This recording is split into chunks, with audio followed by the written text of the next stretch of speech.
Rolling action. Halo Bu Nisa, Assalamualaikum. Halo Bu Ica, salam. Gimana kabarnya Bu Nisa hari ini? Alhamdulillah baik ya Bu, walaupun sedikit capek karena habis ngajar. Oh iya, kita alhamdulillah udah melakukan kegiatan dan melaksanakan kegiatan tentang observasi di kelas Ibu ya. Tujuan saya kali ini adalah melakukan kegiatan merefleksi kegiatan observasi dari observasi yang telah saya lakukan di kelas Bu Nisa gitu. Jadi kita mau ngobrol-ngobrol dikit nih Bu tentang kegiatan saya di kelas Ibu tadi gitu kan. Dari pembelajaran yang telah Ibu lakukan nih, Bu Nisa kan udah melakukan proses pembelajaran dari awal, dari persepsi hingga Bu Nisa melakukan refleksi. Kira-kira Bu Nisa tujuan pembelajaran Ibu udah tercapai belum? Menurut Ibu gimana? Jadi ketika saya melakukan pembelajaran, menurut saya tujuan pembelajarannya sudah tercapai karena saya waktu itu mengajar di unit 2, di mana tujuan pembelajarannya itu mengetahui tentang batas wilayah dan juga tentang contoh-contoh sengketa wilayah yang pernah terjadi di Indonesia. Nah, hal ini juga kenapa saya bilang dapat tercapai karena peserta didik itu menjadi mengetahui apa saja sengketa-sengketa yang pernah terjadi di wilayah Indonesia dan juga batas-batas wilayah Indonesia. Oh iya, kan kemarin Bu Nisa cerita nih sama saya waktu kegiatan observasi itu ya. Bu Nisa cerita bahwa Bu Nisa itu mau melihat motivasi belajar siswa Bu Nisa gitu. Nah, setelah Bu Nisa melakukan strategi yang Bu Nisa rencanakan kemarin gitu, kira-kira siswa Ibu seperti apa gitu yang Ibu lihat gitu? Gimana Bu? Saya kemarin melakukan strategi meningkatkan motivasi belajar siswa itu dengan membagikan LKPD kepada peserta didik, kemudian meminta mereka untuk mempresentasikan apa saja yang telah mereka tuliskan, dan ada juga sesi tanya jawab dan juga diskusi. Menurut saya dari strategi yang saya lakukan ini, motivasi mereka sudah cukup baik dan cukup meningkat. Hal ini dapat terlihat selama proses pembelajaran, mereka dapat mengajukan pertanyaan, dapat menjawab, dan dapat mempresentasikan dengan baik dan Nah, kebetulan juga saya lihat Ibu juga melakukan KSE ya Bu ya dalam kegiatan Ibu itu. Nah, itu kan salah satu untuk memberikan fokus siswa Ibu ya, itu sudah terlihat. Nah, bagaimana sih maksudnya saya Ibu melaksanakan itu, apakah menurut Ibu apakah sudah berjalan dengan baik atau belum? Kalau untuk PSS sendiri, kemarin saya menggunakan ice breaking di tengah-tengah pembelajaran sehingga mereka dapat terfokus kembali terhadap pembelajaran yang saya lakukan. Memang untuk dalam penerapannya sedikit mengalami kesulitan karena memang semua peserta didik itu tidak semuanya dapat dikondisikan. Tapi ketika berjalannya penyesuaian PSS itu dapat dilakukan karena saya melakukan ice breaking, nama ice breakingnya cukup. Mungkin di awal mereka masih belum mengetahui game ataupun ice breaking ini, tapi setelah coba sekali atau 2 kali mereka sudah mulai enjoy dan dapat mengikuti ice breaking dengan baik. Makanya saya lihat ketika ice breaking itu anak-anak bersemangat ya Bu melakukan kegiatan itu gitu kan. Apalagi Bu Nisa tadi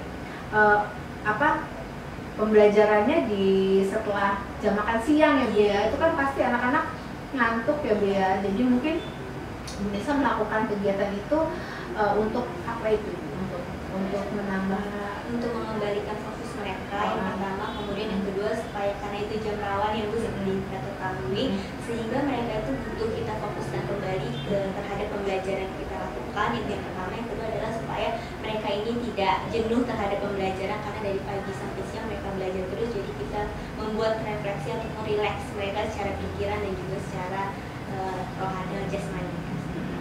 Nah, jadi untuk meningkatkan motivasi Ibu nih, strategi yang Ibu lakukan kan tadi salah satunya ada KSE gitu kan, terus mengubah metode pembelajaran Ibu ya, misalnya tadinya yang hanya memberikan tugas, kemudian Ibu memberikan membagikan LKPD sehingga murid-murid Ibu saya lihat tadi udah mulai bekerja sama dalam tim gitu kan, berkolaborasi gitu kan, mendapatkan jawaban-jawaban dari kelompok mereka gitu kan. Nah itu motivasinya sudah terlihat seperti apa, yang apakah sudah mencapai apa sih nilai yang ibu inginkan, nilai yang ibu inginkan belum? Jadi ketika saya melakukan penilaian, saya sebutkan bahwa hal yang saya nilai itu yang pertama adalah bagaimana mereka dapat public speaking dengan baik, karena memang itu salah satu nilai keterampilan. Kemudian yang kedua, mereka menghargai temannya ketika sedang menjelaskan, kemudian keterampilan bertanya dan juga menjawab. Dan pada saat terjadinya diskusi dan juga presentasi itu, saya bisa melihat bahwa mereka 95% sudah dapat memiliki keterampilan dalam hal itu sesuai dengan tujuan pembelajaran yang saya Tapi tadi saya pas ibu mengajar tuh, ada beberapa siswa sih yang agak-agak sedikit ngobrol-ngobrol gitu Bu, gitu kayaknya dia kurang memperhatikan. Nah, tapi Bu Nisa melakukan sesuatu tuh, sepertinya langsung mereka lebih konsentrasi. Nah itu ibu apa sih yang ibu trik apa yang ibu lakukan gitu? Jadi sebelum memulai pembelajaran di setiap harinya saya melakukan kontrak belajar ya untuk hari itu. Jadi misalkan untuk membuat mereka dan kita juga sama-sama berkomitmen di dalam melakukan pembelajaran, karena pembelajaran tidak dapat terjadi jika peserta didik saja tidak berkomitmen terhadap tercapainya tujuan pembelajaran. Jadi saya menyampaikan kontrak belajar, dimana kalau mereka main HP, kemudian punishment yang saya berikan itu apa, dan mereka menyetujui itu. Jadi kontrak belajar itu bukan saya buat, tapi kami, saya dan juga peserta didik sama-sama berdiskusi untuk menentukan apa yang namanya kontrak belajar itu. Nah, tapi saya lihat juga di awal kan Bu Nisa juga udah menyampaikan tujuan pembelajaran ya kepada siswanya, apakah yang akan ibu capai pada proses pembelajaran yang ibu lakukan gitu kan. Nah terus ketika tujuan ibu sudah tercapai nih, rencana tindak lanjut yang akan ibu lakukan tuh seperti apa gitu, sehingga motivasi siswanya itu tetap baik gitu kan, terus siswa-siswa ibu tuh mempunyai semangat gitu belajar. Nah, seperti apa itu tindak lanjut yang akan ibu lakukan?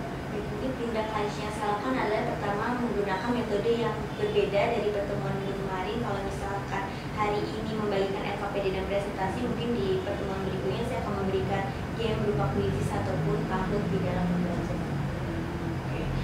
Jadi kan dari strategi yang ibu lakukan itu kan ada respon siswa ibu. Nah, apa yang ibu rasakan sih Bu ketika anak-anak merespon apa yang ibu sampaikan itu, responnya positif atau seperti apa gitu? Responnya mungkin kita tidak bisa menutup kemungkinan bahwa ada responnya. Misalnya ibu capek misalnya, atau misalnya ibu udah jam siang, udah ngantuk. Nah itu adalah salah satu respon juga yang muncul terhadap diri anak-anak ketika pembelajaran. Tapi di akhir ketika kita melakukan pembelajaran yang memang bervariasi dan juga berdiferensiasi sesuai dengan kebutuhan peserta didik, terus di terakhir saya nanya gimana kalian senang nggak belajar pada hari ini, dan mereka menjawab senang dan bisa mendapatkan pembelajaran yang bermakna pada pelajaran. Oh iya. Nah, terus itu area pengembangan yang ibu lakukan itu kan apa aja sih, maksudnya area yang ingin ibu kembangkan di siswa ibu itu apa, yang seperti apa? Area yang saya kembangkan sesuai dengan tujuan pembelajaran. Kalau kognitifnya itu mereka menjadi memiliki pengetahuan terhadap sengketa dan juga batas wilayah Indonesia, yang diharapkan mereka memiliki cinta terhadap negara kesatuan Republik Indonesia dengan mengetahui oh ternyata ada kasus-kasus dari sengketa batas wilayah. Itu harus membuat mereka itu menjadi lebih mencintai Indonesia dan menjaga negara kesatuan Republik Indonesia supaya tetap damai dan terjaga. Itu untuk hal kognitifnya. Kemudian kalau untuk hal keterampilannya, ya saya yang menginginkan adalah hal yang saya tuju mereka memiliki keterampilan di dalam yang tadi bertanya, berdiskusi, bagaimana mereka bisa menghargai orang lain seperti itu. Tingkat ya. Tapi nanti diambil, ini diambil nanti kan digabung. Kalau makan Bu Rika kan tadi sampai berbicara tentang perencanaan area